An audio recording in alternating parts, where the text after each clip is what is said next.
Hello, my dear friends. Welcome back to our channel, Mysterious Untold Books. The behavior of money. Why smart people make stupid financial choices. If money were purely logical, high IQ people would always make the best financial decisions. But they don't.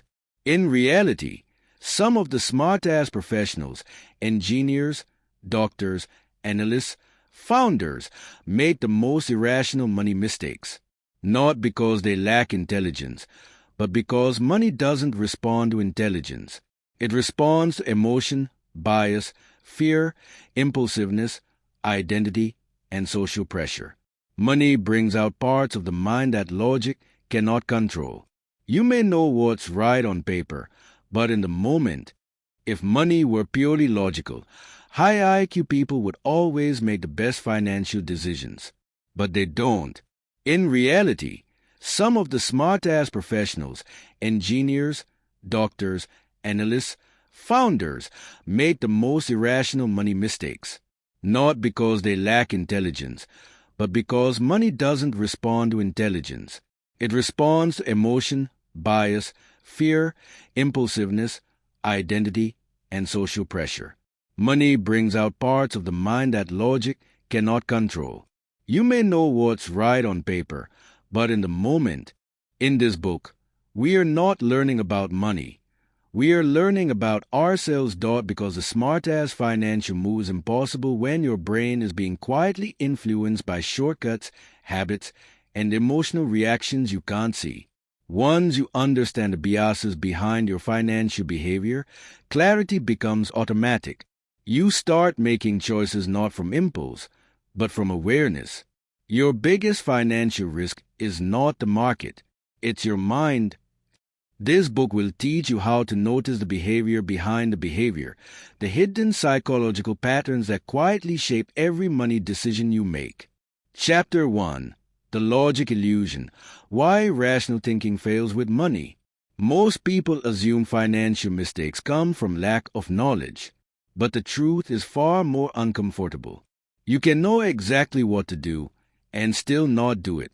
This is called the logic illusion, the false belief that humans make financial choices through reason. Behavioral economics, Kahneman, Tversky, Taylor destroyed this idea decades ago. They proved that humans use emotional shortcuts 90% of the time, especially under uncertainty. Two minds. Who really controls your money? Psychologists describe decision-making using System 1 and System 2 thinking. System 1. Fast, emotional, instinctive. System 2. Slow, analytical, deliberate. System 1 helps you react quickly to danger. But with money, it creates trouble. It exaggerates fear. It seeks instant reward. It hates uncertainty. It loves shortcuts. It overreacts to social pressure. System 1 is impulsive. System 2 is logical. And in financial decisions, System 1 usually wins. This is why highly educated people, even those who analyze data professionally, still fall prey to times emotional spending, times panic selling, times revenge investing, times lifestyle inflation, times overconfidence in their predictions. Intelligence doesn't protect you from bias. In fact, it can amplify it. The emotional hijack. Whenever money is involved, your brain shifts into a heightened emotional state. MRI studies show that decisions involving loss or risk activate the same brain regions used for physical pain and threat detection. This means your brain treats a financial loss like danger. When emotion rises, rationality falls. This is why a small dip in the market feels like a disaster. A big sale feels irresistible. A friend's success triggers panic or FOMO. Once in a lifetime, deals cloud judgment. Your mind stops working with numbers and starts working with feelings. Why rational plans fail in real life. People often ask, if I know the right thing to do, why don't I do it? Because your financial life is not a mathematical problem. It's an emotional environment.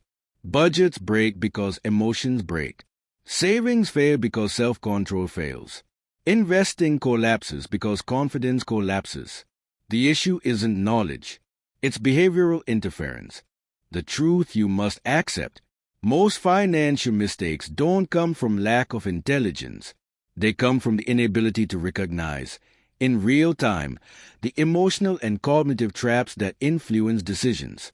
You don't need more financial knowledge. You need better awareness of your psychological patterns. Key takeaway: money doesn't respond to logic, it responds to human nature. Until you understand your own biases, you'll continue making decisions that feel good now but cost you later. Chapter 2: Laws of Aversion. Why losing 100 rupee hurts more than winning 100 rupee feels good. If you've ever held on to a falling investment, hoping it will come back, or refused to sell something at a loss, or felt more pain losing 500 rupees than joy winning 500 rupees, you've experienced laws of aversion. Laws of aversion is the most powerful financial bias known. Daniel Kahneman and Amos Tversky proved that losses are psychologically twice as powerful as gains. This means losing 100 rupee feels like minus 200, while earning 100 rupee feels like plus 100. Your brain is wired to avoid pain, not pursue opportunity. Why loss hurts so much? When you anticipate a financial loss, your brain activates the amygdala, the same region responsible for fear and threat.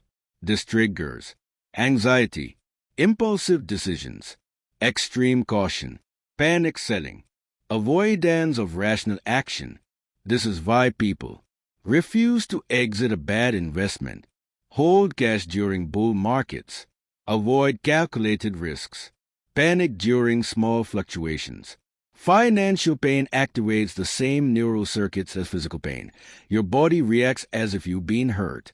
The real-world mistakes loss aversion creates holding losing stocks too long. You tell yourself, I'll sell when it gets back to my price. This turns a small loss into a catastrophic one. Avoiding investing altogether. Fear of losing money pushes people to keep savings idle, losing value to inflation. Selling winners too early. You don't want to lose the gain, so you cut growth prematurely. Not switching careers or businesses. I put too much into this to leave now, so you keep sinking time. Loss aversion destroys more wealth than bad markets ever will. How to break the loss trap: reframe losses as data. Instead of I lost money, think I paid for information. Set exit rules. Decide your stop loss before entering any investment. Zoom out. Short-term losses disappear in long-term context. Limit emotional exposure. Check your portfolio less frequently. Your brain calms. You cannot eliminate loss.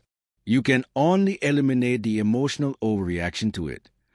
Key takeaway: loss aversion is the biggest reason smart people freeze, panic, or make defensive money decisions. Learn to recognize the emotional pain signal, and you'll break free from its trap. Chapter 3: Overconfidence. The illusion of I know what I'm doing. Smart people often make worse financial decisions because they believe they're immune to mistakes. This is the overconfidence bias, the tendency to overestimate your knowledge, skill, and control. Overconfidence feels empowering. It feels like certainty. But in finance, certainty is dangerous. Why smart people are more overconfident? Psychology research shows highly educated or successful individuals tend to trust their intuition too much. Why? Because they are used to being right in their field and unconsciously assume they'll be right about money due. But money doesn't reward intelligence. It rewards discipline and awareness. The market does not care about your degree, confidence, or clarity. The overconfidence mistakes overtrade believing you can time the market better than others. Data shows frequent traders earn significantly less than long-term investors. Ignoring red flags thinking, this can't fail. I know what I'm doing. This blinds you to risks others see clearly. Underestimating risk confusing luck for skill. A few good outcomes create false confidence. Chasing hot trends, crypto booms, IPO rushes, real estate hype, overconfidence amplifies FOMO.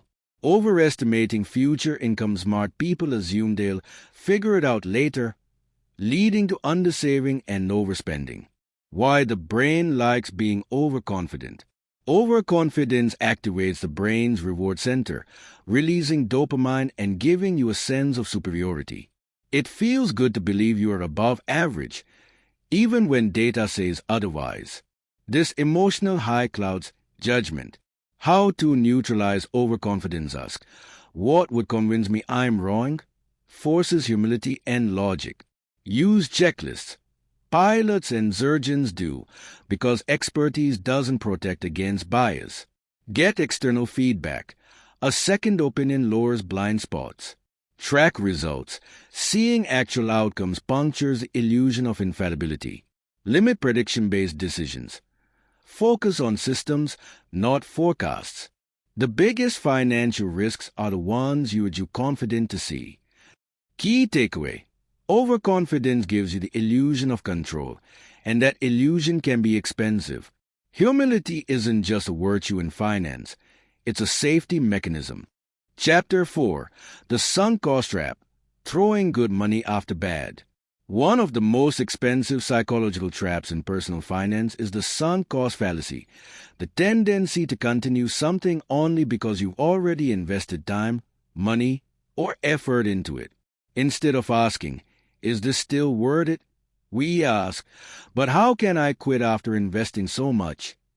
This emotional attachment makes smart people stay in failing. Investments, businesses, toxic careers, bad financial habits, draining projects. Why we fall for it? The brain hates wasted effort. Abandoning something feels like accepting defeat, which triggers emotional discomfort. So people keep investing more to avoid the pain of admitting the old investment was a mistake. This is why gamblers double down. This is why startups burn investor money trying to fix a broken model. This is why people stay in careers they hate. And this is why investors hold disastrous stocks while saying, it has to bounce back eventually. The sunk cost bias is emotional, not logical. Real-life example, staying in a bad business. I put 3 years into this. I can't stop now. Fixing a dying product, teams keep adding features to something nobody wants. Holding falling investments. I'll sell when it reaches my entry price. This thinking destroys portfolios. Continuing bad habits. Since I've already spent so much, let me continue. Staying in relationships because of past effort. We've been together this long. I can't walk away now. How to break the sunk cost trap? Ask future questions, not past ones. Wrong question. How much have I already invested? Right question. If I had 0 rupees in this today, would I still invest? Use predefined exit rules. Decide ahead of time when you walk away. Accept small losses early. A small honest loss today is cheaper than a massive denial-driven loss later. Separate identity from decisions. Your past effort is not your personality. You don't fix a bad decision by making a bigger one. Key takeaway. Don't let past investments trap your future. Your future, well, depends on your ability to walk away from what no longer serves you, even if it once did. Chapter 5. FOMO, the social pressure that destroys wealth.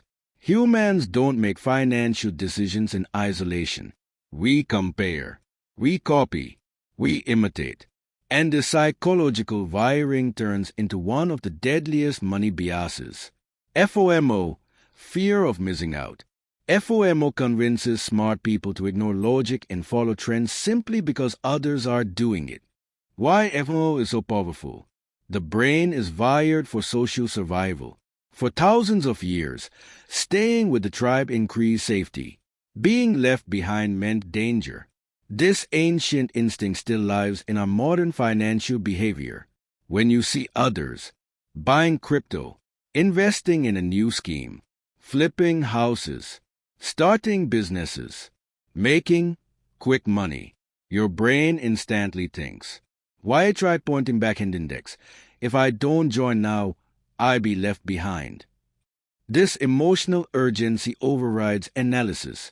FOMO behaviors that hurt finances panic buying during high. People invest when prices are highest, not when they're valuable.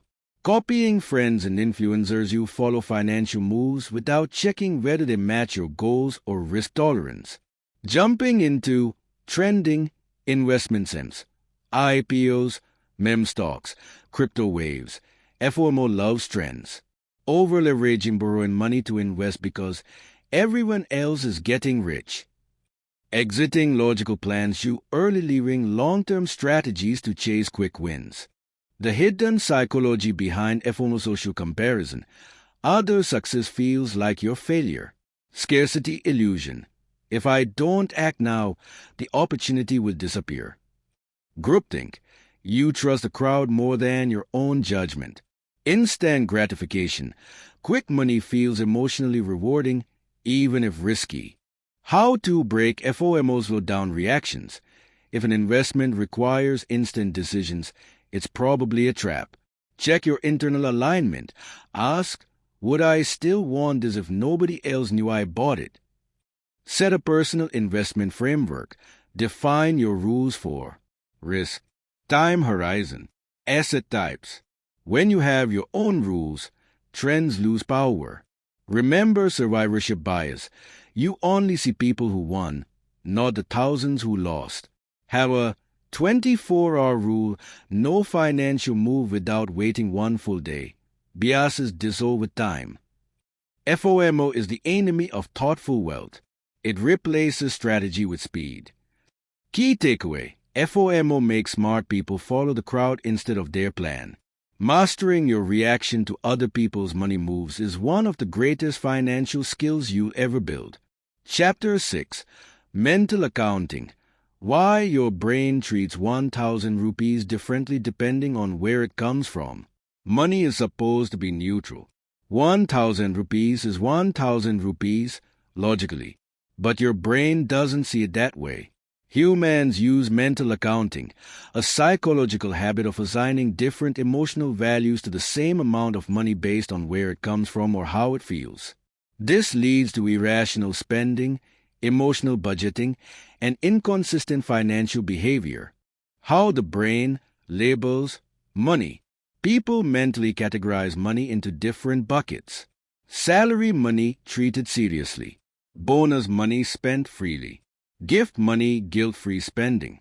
Cashback, a discount, savings, justification to spend more.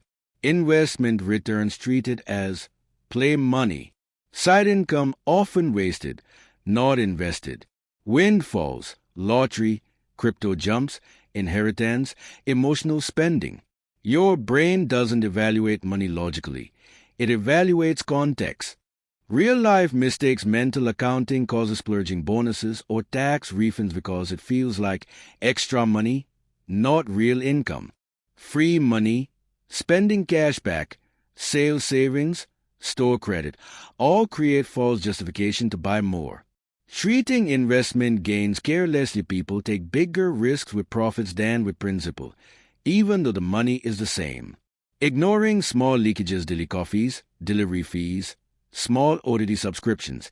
Each feels harmless, but collectively they drain savings. Creating separate logic for different money. Someone may be strict with salary but reckless with side income. Why mental accounting exists. The brain uses shortcuts to reduce decision fatigue. Categorizing money makes thinking easier, but not smarter. This shortcut helps your mind cope emotionally, but it sabotages your wallet logically. How to fix mental accounting: treat all money as one pool. Whether it's salary, bonus, or profit, same rules apply. Automate savings for bonuses and windfalls. Save first, spend later. Name your accounts wisely. Instead of vacation fund, use future stability fund. It alters emotional behavior. Normalize checking total cash flow, not individual buckets. Set a rule. Found money is invested money. Money doesn't come with labels. We attach them, and those labels become limits. Key takeaway. Mental accounting makes smart people inconsistent. When you treat all money with the same discipline and system, emotional leakage stops and financial clarity rises. Chapter 7. Lifestyle Inflation. When more income means more problems. Lifestyle inflation is a quiet financial trap that follows success. As income rises, spending rises, often faster, leaving savings unchanged or even worse. The upgrade feels deserved, but financially, it is dangerous. You feel like you're progressing, but your net worth doesn't reflect it. Why lifestyle inflation happens? People don't upgrade lifestyle because they need to. They upgrade because of identity. This new income level means I should live like this. Social comparison, matching peers or colleagues. Reward psychology. I worked hard, so I deserve it. Comfort creep. Once you upgrade, going back feels impossible. Emotional validation. Spending becomes proof of success. The brain adjusts to new comfort levels absurdly fast, a phenomenon called hedonic adaptation. The hidden cost of lifestyle creep savings stagnate, your expenses expand to swallow every increase. Dependency on high income, you cannot afford to earn less or take risks anymore. Pressure and anxiety increase, your lifestyle becomes a prison you must maintain. Bad long-term decisions, you choose EMIs over freedom, image over investment. No wealth accumulation, income goes up, life looks better. Net worth stays the same, life isn't safer. The psychological problem. Lifestyle inflation doesn't make life better. It makes it busier and more fragile. Luxury becomes normal. Comfort becomes necessity. Wants disguised as needs. And once your emotional baseline shifts upward, nothing below it feels enough. How to stop lifestyle inflation? Link upgrades to net worth, not salary. Only upgrade lifestyle when your assets reach a milestone, not your paycheck. Follow the 50% rule. Save or invest 50% of every income increase. Lie by ratios, not emotions. Housing, car, dining, travel all have maximum percentage limits. Adopt value-based spending. Upgrade selectively on things you genuinely use or enjoy. Beware EMIs disguised as affordability. EMIs are the fastest lifestyle inflators. Regularly revisit your spending baseline. Ask, does this improve my life or only my image? If your lifestyle grows faster than your savings, you are not advancing. You are decorating insecurity. Key takeaway. Lifestyle inflation feels like progress but erodes long-term stability. Control lifestyle intentionally, and your wealth will start compounding automatically. Conclusion. The greatest financial skill is self-awareness. Money doesn't expose your intelligence. It exposes your patterns. Throughout this book, you've seen that the biggest financial risks are not markets, inflation, or recessions. They are your own biases, working silently in the background. Loss aversion, overconfidence, sunk cost fallacy, FOMO, mental accounting, lifestyle inflation, impulsiveness, present bias. These biases don't strike loudly. They operate quietly, in moments of fear, excitement, comparison, or uncertainty. They make decisions feel justified when they're actually emotional. They turn smart people into reactive people. And the truth is simple. You cannot eliminate these biases, but you can learn to notice them faster than they control you. That is the core of financial wisdom. The two selves, emotional you versus rational you. Every financial decision is a negotiation between two internal voices. The emotional self, impulsive, afraid, impatient, reactive. The rational self, long-term, calm, evidence-based. Wealth grows in the moments when the rational self makes a call. not the emotional one. The people who do best with money are not the smartest. They are the ones who understand their psychology so well that they do not let temporary emotions sabotage permanent progress. What real financial strength looks like. It is not about beating the market. It's not about predicting trends. It's not about income, luck, or intelligence. Real financial strength is the ability to pause before reacting, question your impulses, resist the need to follow the crowd, separate emotion from decision, stay consistent instead of dramatic, choose long-term over immediate comfort, walk away from what no longer serves you, avoid the mistakes everyone else finds normal. Financial greatness is equal to controlled behavior, consistent decisions, compounding outcome. The new definition of smart. In money, smart is not the person who knows the most. Smart is the person who avoids stupidity, manages emotion, sees through bias, stays patient, respects risk, acts without ego, learns without denial, keeps their lifestyle below their income, and stays invested without panic or greed. That's what separates wealth builders from wealth breakers. Your future decisions start now. Now that you understand how your mind behaves with money, you have a choice. Continue acting the same way, or bring awareness into every decision. Awareness is your new compounding asset. Every time you catch a bias before it catches you, you protect your money, your clarity, and your future. Every time you pause instead of reacting, you prevent an emotional decision from becoming a financial regret. Every time you choose a rational plan over a momentary impulse, you widen the gap between you and everyone else who follows the crowd. Wealth doesn't come from making brilliant decisions, it comes from avoiding the stupid ones consistently. In the end, your financial life is not shaped by rare moments of brilliance, but by daily moments of awareness. Your money grows when you grow. Your decisions improve when you improve. And your future expands when your biases shrink. You now hold the greatest financial advantage a person can have, a mind that can see itself clearly. Use it well. Thank you for watching our videos, Mysterious Untold Books.